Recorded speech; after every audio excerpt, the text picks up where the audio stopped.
Obviously, the environment down here is all salt. The ceiling's salt, the floor is salt, the walls are salt, and to an extent, the air is salt.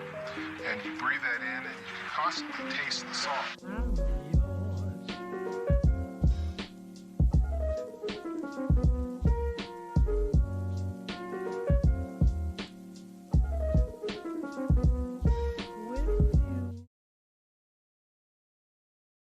And we are live. Cool. Speak for me. Hello, everybody. Yes. Cool. All right. Yeah, we are live. Awesome. Well, we do thank you for joining us this Saturday, live at 1 p.m. Arizona time. I don't know if we'll keep it Arizona or Pacific. We'll find out to make that somebody else's problem later. But as usual, we do thank you for watching. And to introduce ourselves, my name is Matthew Garcia, and I have with me Taylor Evans. Hello. All right. Awesome. With it today, we do have quite a docket of news lined up, so we can go over a good chunk of things. Some exciting developments with it. Kind of the main headline being that Apple v Epic has finally resolved, and we get a little bit of a taste of what's going on there. Before then, though, we got some stuff to run through. The usual housekeeping items, as of course. Real quick, we do want to say that over the past 2 weeks, I know we haven't posted in the past week. We've been doing other things IRL. But we have spiked up to 1.2 thousand subscribers. And it's still growing. Holy shit. Yeah, amazing what one iceberg boy can do. It honestly has been truly a blessing that the algorithm gods, Algos, has blessed us. I like that. Okay. Yes, but as always, do thank you for subscribing and watching our content, giving us feedback. It is always much appreciated. And as always, if you do want to follow us and share the good word of Tech for Thought, Twitter is a solid place to do so. We have a Twitter at tech_for_thought, for being the number 4 in this case. And we should be using it more, hopefully, in the future. But with our Instagram, it's tech_for_thought, with 4 being spelt out FOR. And we also do have an affiliate. Yeah, that is cultureofgaming.com, as the name suggests and whatnot. Gaming news and content and whatnot. Now working on trying to figure out who still wants to produce content for it. So, yeah. Yeah, hey, it's gotta get it up and running. I know Anthony is he's learning. What is he studying right now? He's studying something business advertisement or management or something like that. Can we just bring him on as a social media manager then? I asked him about it. He was like, yeah, I the plan is to eventually come back to Culture of Gaming. Oh, okay. I said, okay, all right, awesome. No, I mean for us. Do we hire him as social media manager for Tech for Thought? No. Damn it. We have Sean for that. I know. Okay. I basically gave Sean free reins to post whatever memes he wants on our Twitter. I've not seen a single meme. There's one singular meme. I'll have you know there's one meme. I'm gonna peep that right now. All right. All right, let's see. Oh, okay. Yeah, okay, I did see that. If Tech is so good, why isn't there Tech 2? Thank you. It actually wasn't that one. Oh. Scroll down further. And Average Galaxy S fan, Average Galaxy Note Enjoyer. Yep, there I'll show it for the people who want to. Yep. We have, yep, it's pretty funny. I like it. Okay. Solid. Yeah, we try to keep it a little bit lively there, as we do on our channel. I know we got a couple of good things lined up the next this upcoming week that we plan on filming after the podcast. Get some videos knocked out. More on that later. Make sure to subscribe and stay tuned for that stuff. Hit the notification bell if you want to as well, to figure out when that stuff goes live, as well as when the podcast goes live. It is always much appreciated. Anything that I'm missing before we Did you plug Instagram? Yes, I did plug the Instagram. All right. Yep. I think we're good then. Yeah. Well, with that in mind, we will move into the news. And right into the news. Right to the news. All right. So with the first topic here, as the headline says, Epic v Apple has been resolved. And with The Verge reporting this primarily for their headline, the Epic v Apple ruling could put a serious dent in Apple's $19 billion App Store's business. with it. Just kind of before we go into it, it's a little bit of a nobody really won or lost. It was quite the draw in terms of how it came out, but technically Apple won. Yeah, Epic won some, Apple won some, or in a certain aspect, Apple won. In a certain aspect, Epic won. It's basically, I would still say overall, I think just Apple overall won, just because they're not going to have to make any core changes to their business strategy, and the judge further reinforced that the way that Apple runs their whole little walled garden thing is not monopolistic or anything like that. That is very true. I would say overall, this is very much a net positive for Apple, and I think Apple sees it that way too, considering their statement in response to it. They seemed pretty satisfied with it. Yeah. Yes, Mr. Fleming, you are the first comment this podcast. Congratulations. But reading into the article itself, today's ruling from Judge Yvonne Gonzalez-Rogers in the Epic v. Apple trial mandates that Apple must allow all developers the option to point directly to other payment systems, in addition to Apple's own in-app purchasing system, or IAP. It's a decision that cuts right to the heart of the roughly $19 billion a year the Apple Store brings in for Apple, because at the end of the day, the Apple Store makes most of its money off in-app purchases inside free-to-download games. It's not a total sledgehammer to the heart of Apple's walled garden. The ruling still maintains the App Store as the only place that users can go to buy or download new apps, and doesn't change Apple's 30% cut of those purchases either. And the ruling only technically impacts US-based companies for now, which Bloomberg notes may only make up about $6.3 billion, or about a third in Apple's global App Store revenue. That's a third is still a massive chunk for a global scale. Right. That's for sure. But for the companies that make free apps with in-app purchases, subscription apps, and virtually any kind of app or service that doesn't require an upfront payment to purchase the app itself, it's a whole new ballgame. An often overlooked fact of the App Store is that it's remarkably top-heavy enterprise. It would only take a few developers to make a huge impact of Apple's roughly $19 billion per year business. Kind of, I guess. I don't know on that one. Yeah.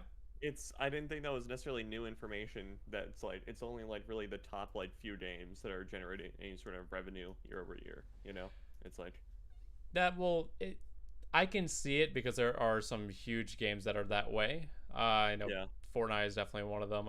I know Clash of Clans is pretty heavy on that front. Maybe Genshin at this point. Yeah. Well, it's the same economics behind like the mobile game itself too, where it's like the 1% of spenders or whatever on mobile games account for a vast majority of these companies' revenues and whatnot. So the whales and whatnot. Yes. Which is why you see so many mobile games go whale hunting. Yep. And with those type of gotchas, for example, it does definitely make a dent. But with it, I mean, before. One classic example is with the Netflix or Hulu app. It would never tell you like where to go. Like you could download the app, you'd be prompted to sign in, and if you don't have like an account or anything, you're just kind of stuck there. Right. And they won't allow you to do payment through the app either. You have to do it on their website. Yeah. And Apple has cracked down on even like directing people to that too. Yeah. Which apparently has been repealed, so that's a better user experience overall. Yeah. I'll take that as a win. But yeah, I mean, it's kind of balanced on both fronts. I could understand the ruling of having the game or the App Store being the only place to go to because it's Apple's ecosystem. It's an Apple device. They rule over that primarily. But they have less control over what happens in the app itself, which is an improvement. It's the I don't know. It's sort of like the cost of playing ball into like one of the most lucrative like markets if you want your app on the App Store and whatnot.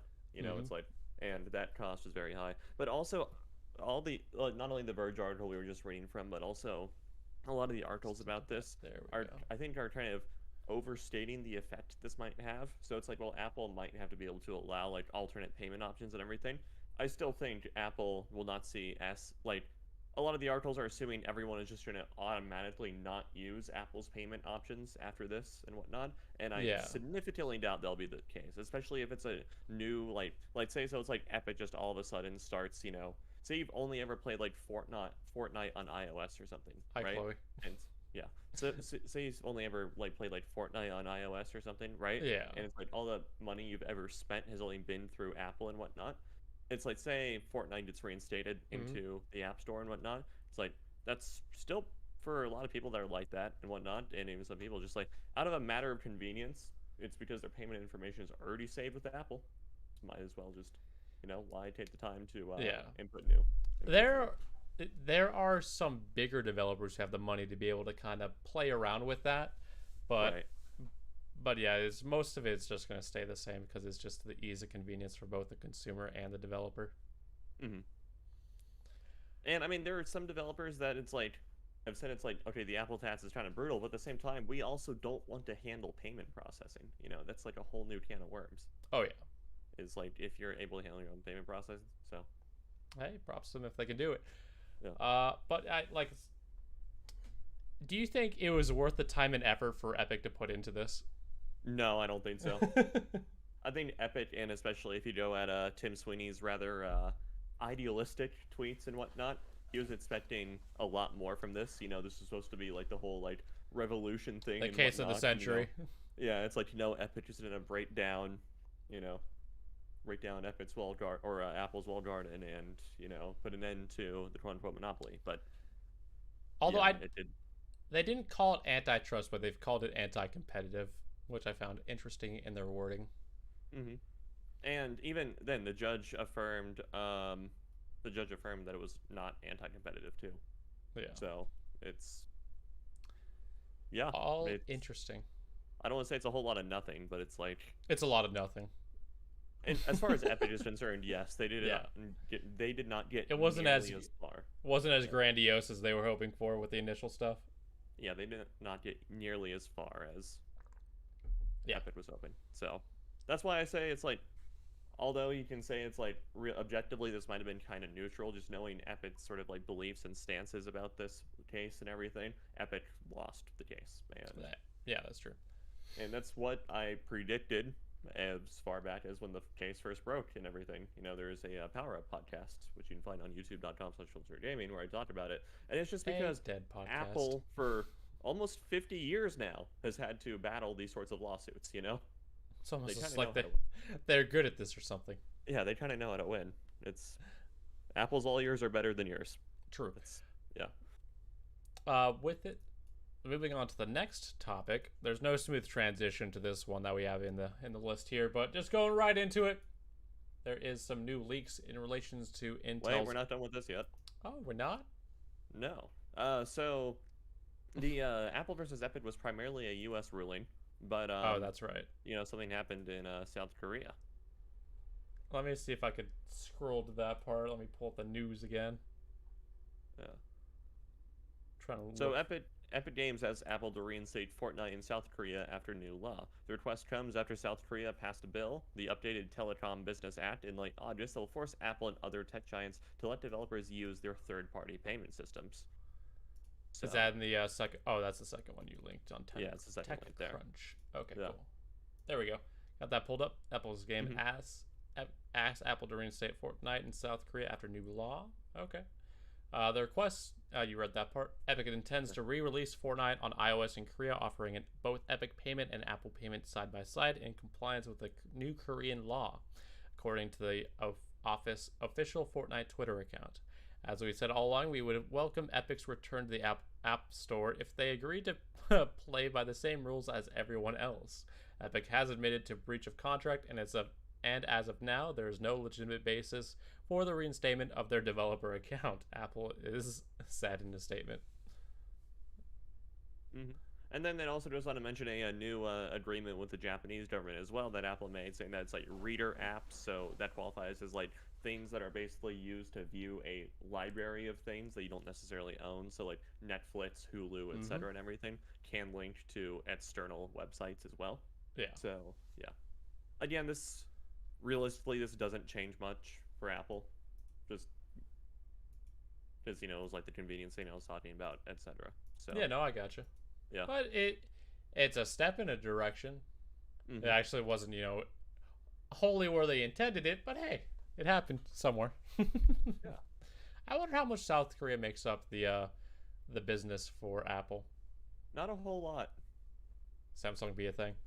Yeah. And still existent LG phones, and yeah. Very, very much so. Mhm. All right. Well, Japan, on the other hand. true. Now on to the next topic. Yes. Sorry. Okay. No, you're fine. I didn't even realize that was a separate article. I thought it was just a giant link. But now into the Intel news, or more like leaks. PC hardware.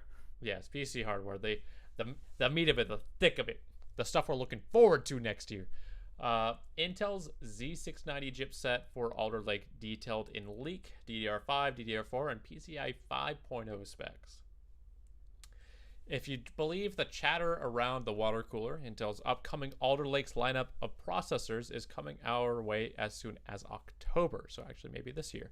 And of course, a processor needs to find a home in a motherboard. Intel's Z690 will be the top-end chipset for 12th generation processors codenamed Alder Lake.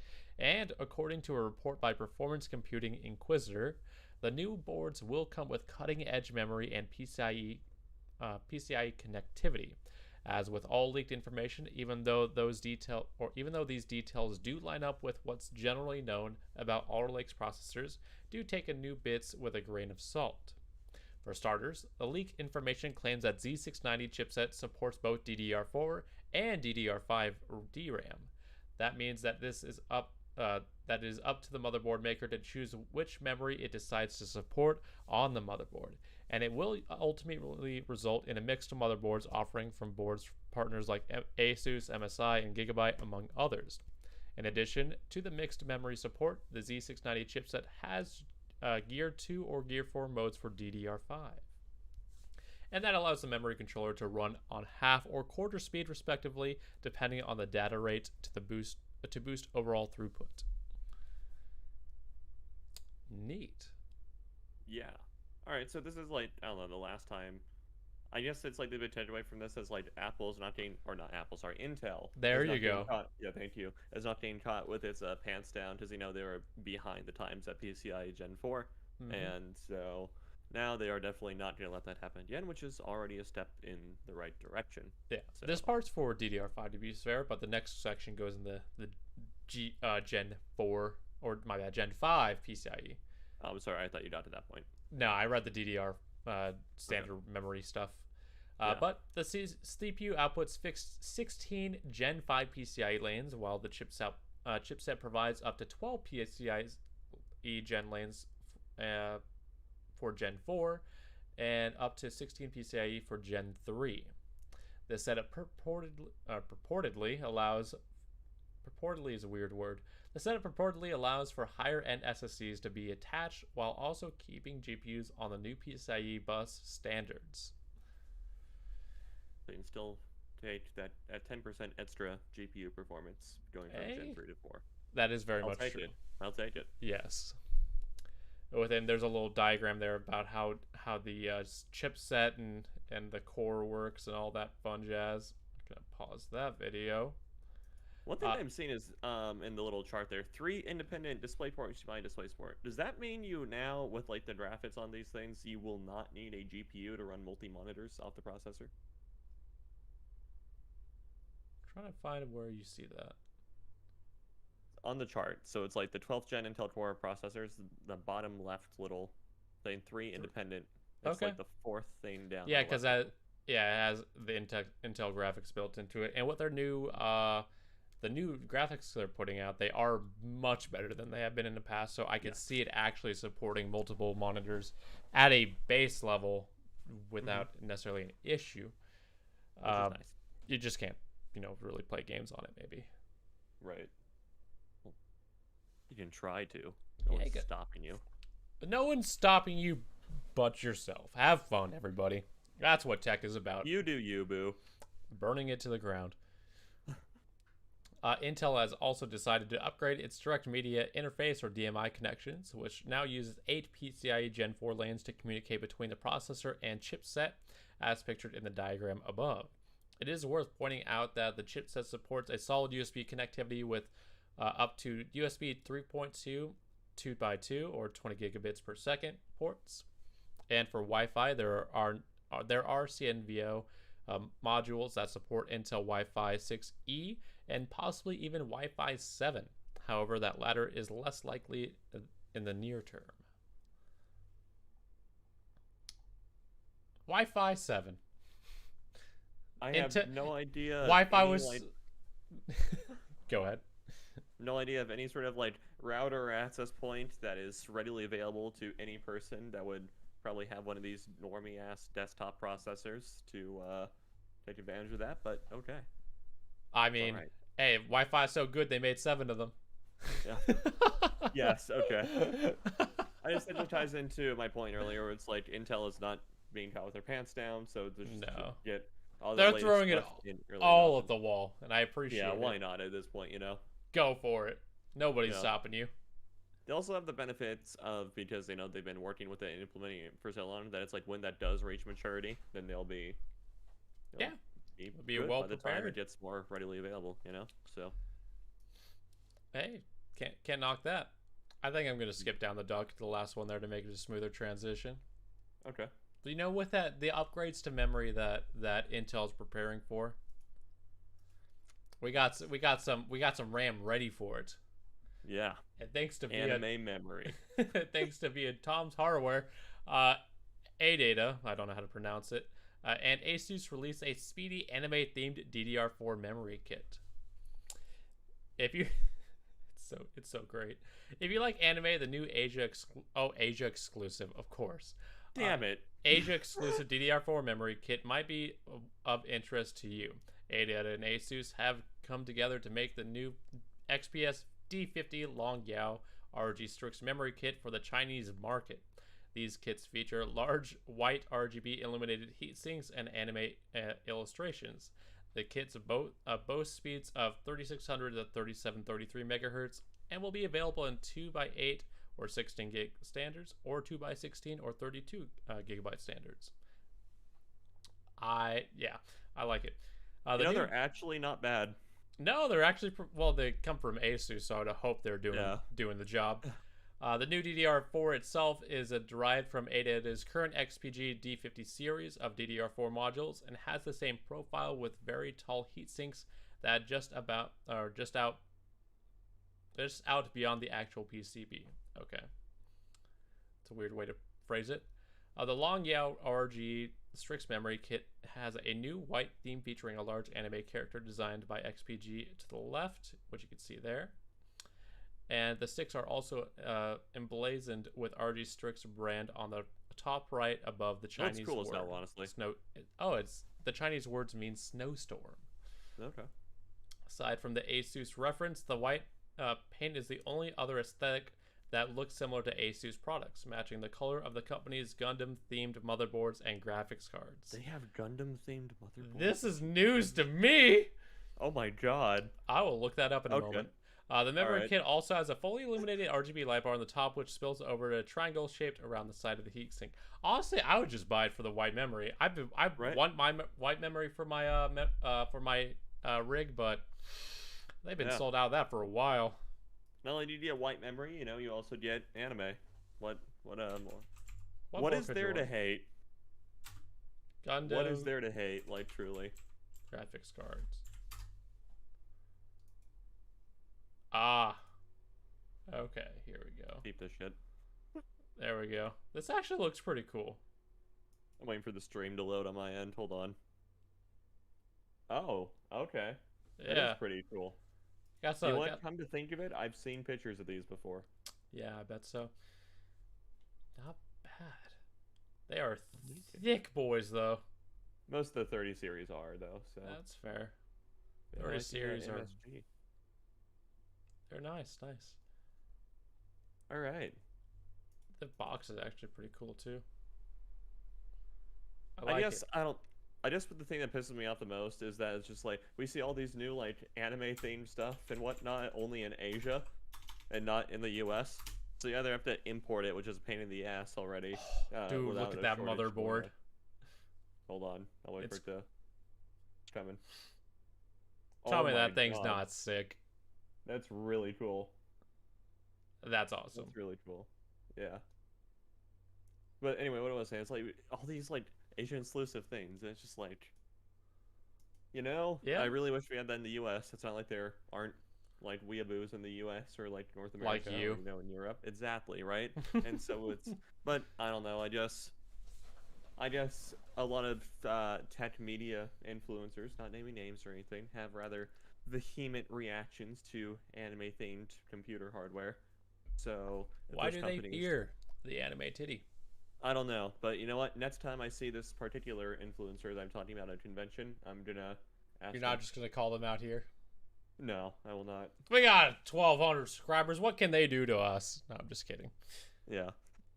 No, but yeah, in all seriousness, I don't know if it's just like companies here don't think there's a market for it or something, or Probably what's that. going on. But yeah, I don't know. I feel like there definitely would be a market. They at least sold it like pre-ordered online, so you can get an idea of what you're looking for. Then Right, that exactly. would be fine. Yeah. I If would they expect a allocated hefty some- premium for it. Yeah, if they allocated some batches to be shipped to the U.S. or North America, that'd be cool too. I don't know. Yeah. Hey, Anyway, it's not happening. At least not anytime soon. yeah, White RAM is cool, especially anime White RAM. Very much so. I like it. I like it a lot. You know what's also cool about having those graphics cards and the RAM that makes everything work faster is you could mine better, right? And if you're living in like Panama, Panama. there- I can't speak. Panama. Panera. As I was trying to say, Panama. Panama could follow El Salvador, making cryptocurrency legal tender. So hey, for your people who are able to mine better, you got a place to go with it. Diving into the article itself, El Salvador became the first country to declare Bitcoin legal tender on Tuesday. It might not take long for other countries to follow suit because on Wednesday, Panamanian Congressman Gabriel Silva introduced a new bill with similar intentions. Everything about Silva's announcement was digital native. The crypto-focused bill was revealed in a tweet with an embedded video of the Panamanian congressman expressing his enthusiasm for the proposal, along with a shortened link to a PDF containing the bill's text stored in a Google Drive. Fascinating. I'm like, why is it stored in a Google Drive? That interesting. Point still. Oh, that's a quote in Spanish. Or Portuguese. Whatever. No, it'd be Spanish there. But his bill is actually more expansive than the El Salvador's so-called Bitcoin law. His proposal would see Panama declare multiple cryptocurrencies, including but not limited to Bitcoin and Ethereum, as legal tender. It would also explore the use of blockchain technology for other purposes, such as handling identification services. It remains to be seen if the precedent set by El Salvador will help or hinder Silva's efforts. El Salvador's rollout didn't go well, with the BBC reported that Apple and Huawei didn't offer the Chivo digital wallet at the start, which limited its reach. Yet I'm starting to lose it now. Yet its servers had to be taken down after they failed to keep up with user registration attempts. Okay, wow. So few things about this, right? There's a little bit left to read, but do you mind if I just knock sorry. that out real quick? Yeah, go for it. All right, so Bitcoin's value also plummeted shortly after El Salvador's declared the cryptocurrency legal tender, which is not surprising.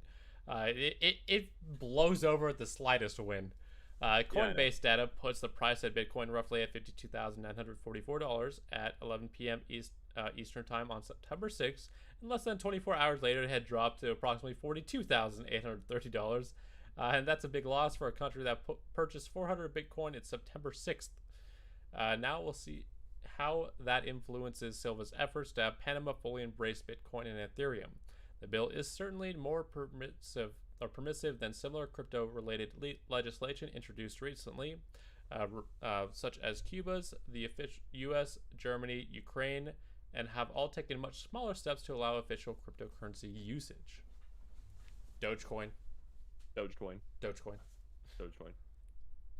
All right. So your thoughts. So tell me what you think about this. I don't know. I love the concept of like cryptocurrency in the sense of like a decentralized currency. I'm definitely not one of those people that think it's like be all end all, gonna end the world government and everything, stuff like Easy, that. bro. But no, I definitely think that there is like a definite space in the marketplace for a decentralized currency system for people to use and whatnot. Mm-hmm. So I think that's very important to have. And as interesting or cool as it might be to see, like a country declare a cryptocurrency as a legal tender, Hmm. the core issue from an economic standpoint I see here is splitting the legal tender is something you never want to do. That's the thing. A country shouldn't have more than one legal tender. So you never want to split currency like that. Hey, people will do what they do. Yeah, I know. I'm just saying. It's. Especially I when don't your think it's. legal tender can dive or 20% in value literally overnight. Yeah, exactly. So But yeah, I don't know, that's pretty much my thoughts for it there. I think it's an interesting concept. I mean, of course, we'll have to see how it plays out. But hey, thank you for popping in, Emerald Wolf. I Thank you. remember you seeing you subscribe a while ago, and I think I responded to a comment of yours. But with just so you know, you popping in, we're talking about Bitcoin and Ethereum being possibly legal in Panama, but Bitcoin itself being legal in El Salvador, which is I find it fascinating that those are the two countries that started it. Yeah. Panama wouldn't be too much of a surprise for me, just because they've actually gotten really good about like data laws, retention laws, stuff like that, etc. That's over the fair. past few years. But yeah, El Salvador is definitely kind of a I guess silly one. they have nothing to lose at this point. Pretty much, I'd say. And it's also interesting that this movement is coming out of South America too, Yes, which I would there's a expect it few. for to be Asia, to be honest. Yeah, but there's a few like geopolitical things also you could bring into it to kind of explain it. For example, it's like it's a way of avoiding China. Yeah, it's also a way of avoiding the U.S. Yeah, it's a way of yeah, it's a way of stopping malicious foreign investment, or a way of resisting malicious foreign investment, or malicious injection of foreign currency into your market. So Yeah, that yeah. I I don't know. It's kind of interesting. I don't know where this will go in the future. This is one of those things that I can't like. I don't have an accurate idea because it's either going to be glory or turbo feed. hmm That there's no way around that in my opinion. That's the only call I can make. yeah. Any other final thoughts on this little topic here? No, it's cool to see. It's just the economic ramifications of it might be kind of scary, and that's pretty much all I have to say about that. Fair enough. But you know what? I don't have a transition for this. I was trying to think of one, but let's go with it. Go talk Okay. about it. Nvidia to introduce GeForce RTX. I could make a mining joke, I guess, in transitioning. But Nvidia to reintroduce the GeForce RTX 2060 with Lord, 12. why? I don't know. With 12 gigabytes of memory. Back in January, it was reported that Nvidia is bringing back a large stock of RTX 2060 graphics cards. This would be a great direct response to the market situation at the time, which was just beginning of price and stock issues of discrete GPUs in 2021. This will also before Nvidia's launch. Oh my god, the wording here. Before Nvidia's launch its 3060 graphics card, so it was understandable that a good mid-range solution is needed. Uh, I remember, real quick comment. I remember seeing that the fight between Apple and Epic. I never knew the true reason. Not gonna lie, although I didn't look too far into it either. I did recap that portion real quick for you.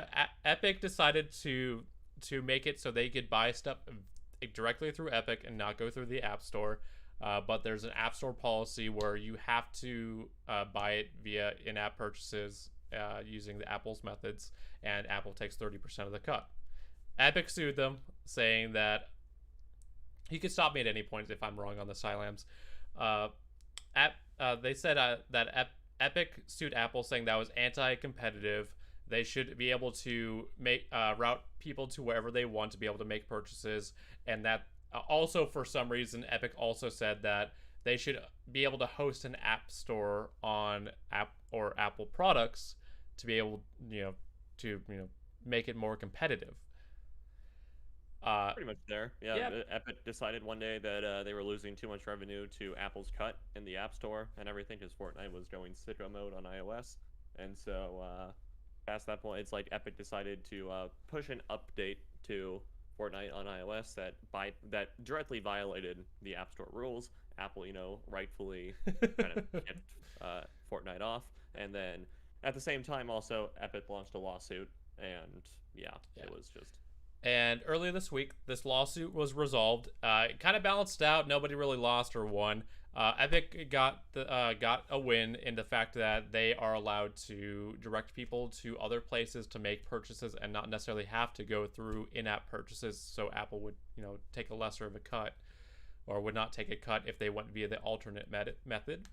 And Apple won because they're still allowed to keep their rules in place in terms of no other app stores on their given devices, and they're still allowed to make their 30% cut.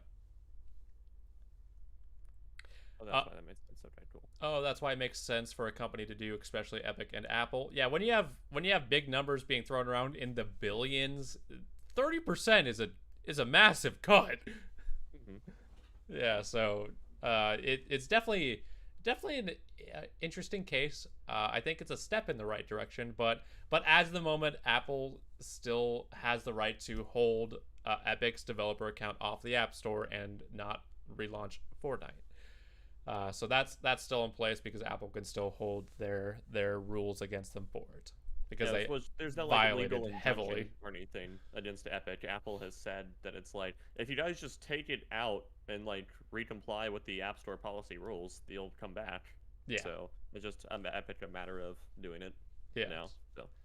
But that's at least in the U.S. It was South Korea that said that the government said that Apple should reinstate the developer account for Epic, and but Apple's a U.S. based company, so.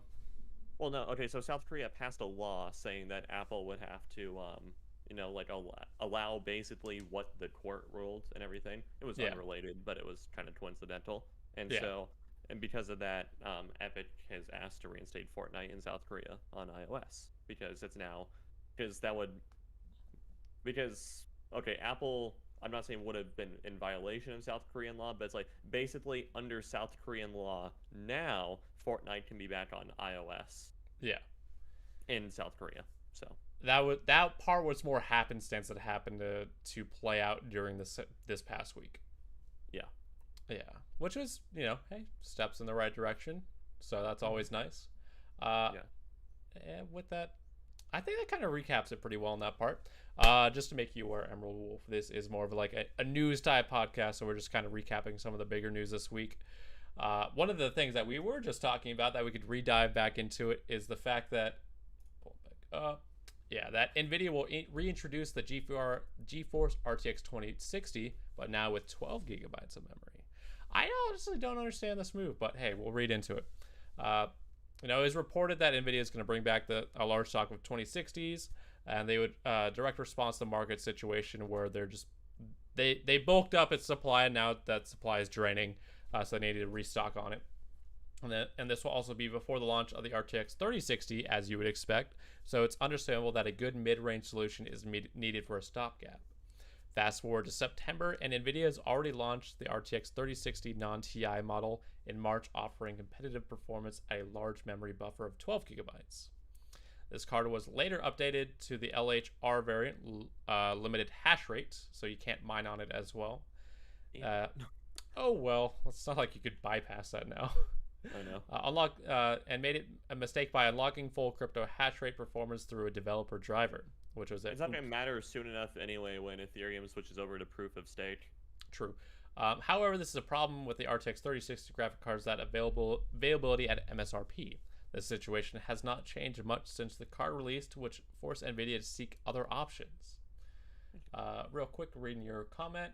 Yeah, I like these type of live streams. I don't always watch podcasts, or am I a big fan of them either, but this type is a nice one. Hey, we do appreciate it. We try to keep it a little bit more relaxed and throw some jokes back and forth, so hey. But with the news topic, according to our sources at NVIDIAcards.com, Nvidia is now planning an updated 2060 GPU based on the Turing architecture, a model known as PG161, featuring 12 gigabytes of GDDR6 memory. Tylams? Yes. Why would they do this? So I don't know. I was honestly thinking a little bit about it, and the only conclusion that I've been able to make so far is that it's a purely supply side driven move and everything.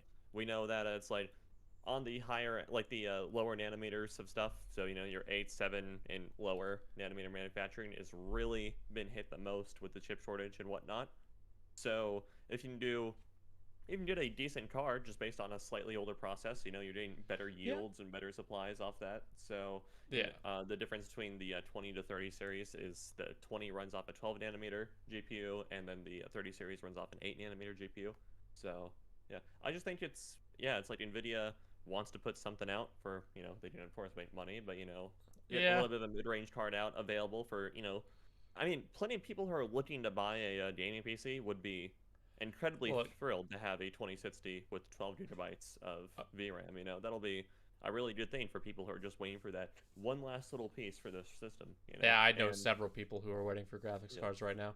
And so if Nvidia can alleviate some supply issues just by using an older processor, because the yields are better, stuff like that, then that seems to be why, at least in my opinion. Thank you. With it as well, just reading that little other part here, an introduction, are the RTX 2060 12GB paints a grim outlook for mid-range GPU availability in 2022. Not wrong. Nvidia is clearly expecting ampere shortages to continue while already planning alternatives for customers who simply cannot wait. I mean, even that's the end of the article. Cool. Even for some cards that are kind of meh nowadays, like the recent one was the 5600 from AMD. Yeah, I think it was. Even those ones, completely mediocre at best. Hotcakes, man. Right, because at least it's something. That's really what it's coming down to. Hey, it's something you could buy, something you can stick in your machine and hope for a better day. I mean, if the yields are good enough and they're not making any other cards, I could see this being kind of a big win for Nvidia. Yeah, no, it'll definitely help stuff. I don't think I find the decision on 12 gigabytes fascinating, because that's really you could have done 8 and you would have saved a good chunk of cost for memory and being able to build more cards off of it. 8 is very sufficient for nowadays, especially at 2060 performance. Or am I mistaken? Well, yes and no. I think a lot of it might be we've gotten used with the 30 series to have really quick VRAM and everything, so quick to flush and everything. The 20 series does not have that, so I think the bit of extra overhead is to compensate for the reduction in speed. That makes sense. Especially if you're trying to drive something a little on a mid-range system, which is perfectly capable of doing this now. Drive 1440p or even light 4K stuff. That extra VRAM is going to be easy to. Or it's going to be useful to have, I should say. Very much so. Easy, but I'm just still happy I got a 2070 Super when I did. It's a good find. Very much so. That was right before I got everything just about bought, right before everything started disappearing, so I felt good. Yeah. So. Not sponsored by that water bottle, by the way. LTTstore.com. No. There's one sitting by my bed down there. I know, but I can't see it in shot right now. Oh, that's right. You cropped the shot very narrowly. Yes, I have something to let my dresser back there to spice it up for the podcast. You need to clean it. It is clean. Sure. I mean, I can't say that the up here for my armoire is completely flooded with things. Yeah. Anyway. You know what? No, you need to put some anime figures behind you. That's what you need to do. Yeah. Okay. Make it easy. Easy. But yeah, I mean that's kind of the big story there is hey, we'll see some more supply when it comes to graphics cards. Not what necessarily some of us are hoping for, but it does fill kind of a nice gap there for us right now while we're waiting for other supplies to fill in and seeing what's going to happen next year for GPUs. Time to move on to the next story. Yeah. I think that's our last story too. Yeah, you know what's also moving? Motorcycles. Yeah. You know what that can hurt? Apparently Apple's cameras. For iPhone, apparently. Yeah. I don't know. Fascinating story. Apple warns iPhone users that vibrations from motorcycles' engines can permanently damage cameras. With it, the exposure to high-powered motorcycles will generate tremendous levels of vibration, can have an adverse impact on iPhone cameras, according to Apple. Here are additional details, and the company wants to be aware of. Apple says that your iPhone camera lens equipped with OIS and closed-loop autofocus, or AF, features are more prone to damage, and as they use gyroscopes or magnetic sensors to help minimize shake when capturing images and videos. Apple has also explained that to avoid doing what to avoid doing in order to protect the iPhone camera from harm, which I find hilarious. Ride wife, yes. High-powered or high-volume motorcycle engines generate an intense high-amplitude vibration, which are transmitted through the chassis and handlebars. Or the chassis. They say chassis. It is not recommended to attach your iPhone to motorcycles with high power or life good. That is true. That is very true. Wi-Fi bad. Wife got. Oh no. Oh no. Oh no. Okay. But it. Think about wife. Regrets. All right. But it said, yeah, basically with it, attaching your iPhone to vehicles with small volume or electric engines such as mopeds or scooters may lead to comparatively lower amplitude vibrations, but if you do so, a vibration dampening mount is recommended to lessen the risk of damage to your iPhone and its OIS and AF systems. When I saw OIS or AF, my mind combined the two, and I read OF, which my mind translated to OnlyFans for some reason. We've been doing too much news on that topic recently. Apparently. It is also recommended to avoid regular use of prolonged periods to further lessen the risk of damage. So don't use it that often. Don't have regrets, like future Yarrow over here. Yeah. Yeah. Don't have regrets. Yeah, interesting that this is just coming out now, considering it's apparently been an issue since the 10s, which was 2018. Well, OIS is available on iPhone 6 Pluses. As it says, gamers rise up. Oh, thank you. Must take back. Yeah, so honestly, I don't know. It's just like, I've actually never quite understood like the handlebar car or the chassis or handlebar car mounts for like phones in general on motorcycles, because you should not generally be on your phone while you're driving, especially while you're riding or driving a motorcycle. Some people use it for GPS.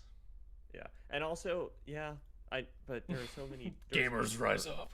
There's so many better options for GPS on like the motorbike and everything to have. So. Yeah, I mean, honestly, you could just have it off in your pocket and just Bluetooth it to like some earbuds, or just regular earbuds, such as the tins here that I might be doing a review on. Yeah. Or if you do have an iPhone, which is likely, and ride a motorcycle, like some and you're people. concerned about like this whole vibration and whatnot, then what you should do is probably just put it in your bag, like it's on your back or whatever while you're riding, because that'll probably be the safest place for it in a crash, because those bags are often padded. So, yeah. Yeah, I mean, with it,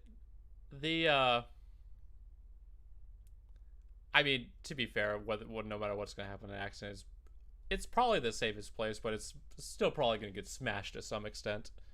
Oh yeah, like you have to understand when you get into a motorcycle accident, that's not going to be like a cracked phone might be the least of your concerns at that point, Yeah, I gotcha. Got some friends in here memeing, and it made me laugh. Mauricio, I cannot move it anymore. But I mean, those, I would hope that they find a fix for this, because it's kind of. They also said prolonged use is an issue, and they don't give an explanation what prolonged use is exactly. Yeah, I'm not sure what they mean by that, honestly. Exactly. Plus the handlebars, it's easier to get distracted. It could also block you from grabbing it sometimes, and if you don't crash, then you might end up knocking it off the case on the road. That is very true. Knocking it off would probably be my biggest fear. I already dropped my phone enough as is. Yeah. Many reasons not to mount your phone with a handlebar mount. Yeah. Well, you know what you need for your phone is on some helmets they have the Rhino mount. Just like an offset one for your phone. Yeah. that wouldn't cause any issues, right? No, definitely not. Oh my gosh. Gamers rise up. That's all I have to say, apparently. All right. I think that was our last topic. That actually went kind of speedy by. It also did help that we have people commenting, which made it progress a lot faster and make it more fun. All the more entertaining, and thank you all so much for tuning in and Click chatting for with monkey. us. And future Return. tomorrow, I hope you worked it out with your wife. That's all I have to say. Regrets. It's all fun and games till she pulls out a 9. Hamster. I'm just gonna keep saying the comments, and if they're memes, they're memes. As long as they're not too inappropriate, then it's fine. But I mean, that kind of caps it there for what's going on. Yeah. Not outside. I mean, the biggest news definitely this week was the Epic v Apple stuff. Outside that, kind of quiet. Yeah, that hit the news feed, and then like everyone dropped everything. Pretty much. Yeah. But that will I think do it for. We're 54 minutes into this to this podcast. That's not too bad. No, we're about to hit 2. We usually try to end it by 2, so that's not bad. Mm-hmm. Any other like small topics or like mildly irrelevant things you want to talk about before we disconnect? Not really. No other anime or OnlyFans related activity. Unfortunately, not. Quite the shame. Yeah, I just want the anime PC parts. I'll make it a goal on our channel to do a anime build. Left Twix or right Twix? 100% the right Twix. Nah, dude. Left all the way. Okay. I see we have a problem here, sir. Civil War Tech for Thought edition. I know Raspberry is probably going to say right Twix. My money's on it. But time to do some recapping. Yeah. All right. Let's recap it all. Close it out. As always, we do. Oh wait, no. Okay, this is one thing. Sorry. I just now thought about this. I'm sorry. It's because it's been a topic on the channel. I was right. Yeah, it's been a topic on the channel. Apple has chosen to delay the CSAM stuff. Oh yes, because we did talk about that. I made a video. That was a topic on the podcast like 2 weeks ago, I think, as well as I made a video about it. Yeah. But yes, Apple did decide to suspend the program for the moment, and still that's not good enough for a lot of people. No. Apparently. I mean, there's still a lot of ring. Yeah, they still didn't backtrack from it fully. They're modifying the system, building it out some more, and then they'll probably reintroduce it at a later date. Yeah. It has not been removed from iOS 15 betas, from what I heard. Oh, okay. Interesting. Well, then again, I don't think there's been a beta update since they retracted it, so... Fair enough. Yeah. Friendship ended. Neg is now my best friend. Yeah, okay. Anything else now? No, okay, I'm sorry. I'm actually good, thank you. Okay. Jeez. Sorry. But recapping it all for the end, I do thank you guys for watching. It's been fun being able to talk to you guys and meme a little bit. And what's it? Quick Trip had 2 boxes, one left and one right. I was about to grab the left until I realized it was left. You made the right choice. Made the wrong choice there. But with it, once again, thank you for watching, commenting. It's been very fun talking to you guys. I do ask you to subscribe and contribute to the number. We have passed 1,000 subs now. We're actually over 1,200 sub, which is kind of mind-blowing, especially with the iceberg video doing over 41 or 2,000 views now. Is it viral yet, Thailand? I still don't think so. 100,000? 100,000. Okay. That's be like 100,000 a week for me to consider it viral. I don't know. Semantics. Yeah. That goalpost just keeps moving further and further. If